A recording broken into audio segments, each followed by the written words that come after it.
looking for us to analyze the building and study the building and to come back with an approach that was more of an artistic idea than just an illumination. So they wanted something that was obviously visible and would represent the building to a greater macro scale and a viewpoint. But they trusted us. They trusted us to come back with some ideas that they would like. We were looking for a unit that could deliver something quite unique across this scale of project. We were looking for a luminaire that was reliable, that would give long service, that would be easy to maintain in this part of the world. We were looking for a luminaire that had a reporting system that would help this and facilitate the ease of maintenance across the building.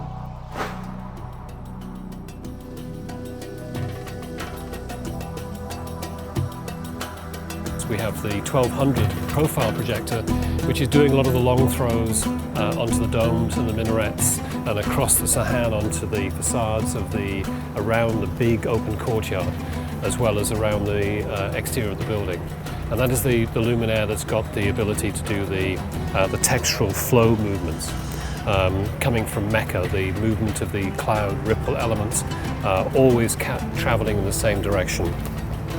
The exterior 200s we've used on various positions around the building to light close in to some of the domes to give them a base to sit on.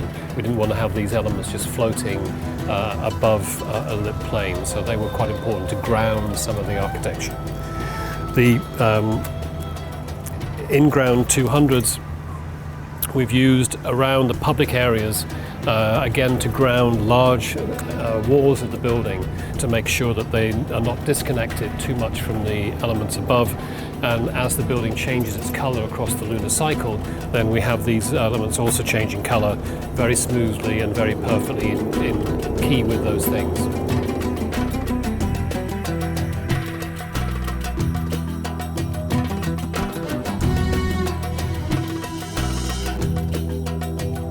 We wanted to have this movement of the texture coming from Mecca.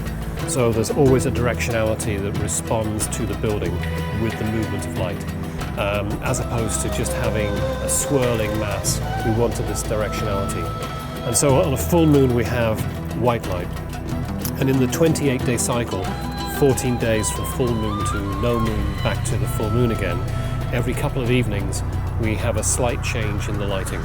So it becomes a little bit more blue, a little bit more blue, a little bit more blue, until on the 14th evening we have a deep blue, which signifies no moon, the moon that's waned. And the aspect of that is that we could just switch the building down in terms of switching more and more of it off or reducing the intensity, but we still wanted, and I think our client still wanted to have a building that had a presence and had some impact for part of the cycle. So we felt that this blue coloration was a very poetic way of dealing with the issue of changing from white to black without ending up with a dark building.